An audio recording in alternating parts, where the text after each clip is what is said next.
Hey guys, it's Jenny with Becoming Homesteaders. Today I am canning up some apple cider that we just pressed today with our new apple press. If you're interested, we do have a separate video on pressing apples into apple cider, but this video today is just canning up the apple cider and preserving it so it is shelf stable. And we'll be able to add this to our beverage collection on our pantry shelves. This is the easy part. So we're simply warming up the cider. We're going to bring it to a boil and then it's done. You don't want to continue to boil it. And we will then can it. I'm going to be canning it in half-gallon jars this time, which is what I did with my Concord grape juice. Works out pretty good for our family. This is not a concentrate, so we'll probably go through this pretty quick. So we're going to put it in our half-gallon jars. I have my pressure canner full of water heating up, and we're going to water bath can in the pressure canner because my regular canner will not hold the half-gallon jars. So here we go. All right, so here we have our apple cider warming up on the stove, and also my half-gallon jars warming up in the pressure canner, which we will be using as a water bath canner. So I usually, with my regular canner, will add the quarts or the pints to the little rack and let them sit on the top and get nice and warm while I'm processing whatever it is I'm processing.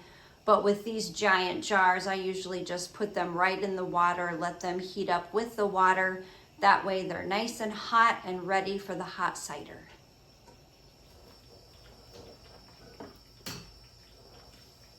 Okay, so the cider's nice and hot. We're gonna go ahead and ladle it into the half-gallon jars. And then we'll put these two jars in the water bath canner and get the other two ready. So, it did take a little bit to bring this big pot up to a boil, but this really is the easy part. The hard part was pressing it. Okay, the last two half-gallon jars are going into the water bath canner. And you want to make sure that you have at least an inch of water over your jars. That is well over an inch, so I'm going to take some of this out.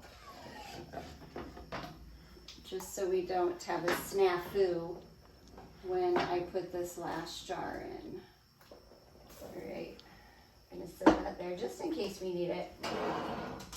But you always want to make sure you have at least a an inch of water over your jars. And we definitely do.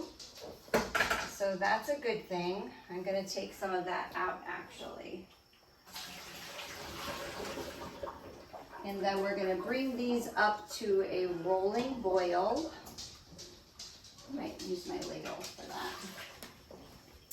And we're going to process these for 10 minutes.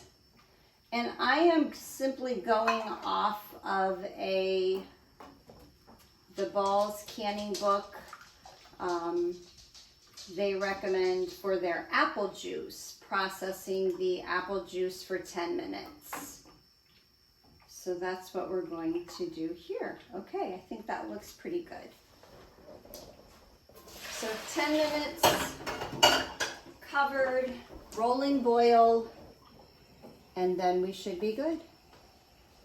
Okay, so I put the lid on the canner. We're using a pressure canner, but we're just water bath canning, so I'm not going to seal it. We're just gonna leave it sit on there and bring this to a boil. You don't want to seal it shut for the water bath canning. Wanted to make sure I told you that. Also, I forgot to add the little bit of vinegar to help with the cloudiness on the jars. So we're gonna do that first. So it just helps keep your jars prettier when you bring them out, so they're not all cloudy. Okay, that's it. All done. Thanks for hanging out with me today in my kitchen while I canned up this apple cider. We had so much fun pressing it today. It has been a very long day. I apologize that there's not more canning video of the actual apple cider. We did more of that in the apple pressing video. If you'd like to check that out, I'll link that here. But the apple cider was really easy to can once the pressing was done. And we ended up with 6 half-gallon jars. They all sealed beautifully. And then I also wanted to throw up a couple pictures of our pears. I mentioned a couple times that we did go foraging for pears. We found a pear tree at the campsite that we were camping at, and we foraged for pears. These pears are ugly. They're not very pretty, but gosh, once I peeled them up, they looked beautiful in these jars. So we canned pear slices. We canned pear jam. We made pear chutney, which I'd never done the jam or the chutney. And then we did some pear cider. So that's not pictured here, but I wanted you to see the pictures of the actual product that I did. I'll list the recipes down below too. This pear chutney was so good. I was so surprised. This would be yummy with like a pork tenderloin. And yeah, the jam I've never done either. I thought I would mix the jam and the chutney together. The chutney I think does have a very strong vinegar flavor, but again, it's so yummy, and either on any kind of pork it would be really good with.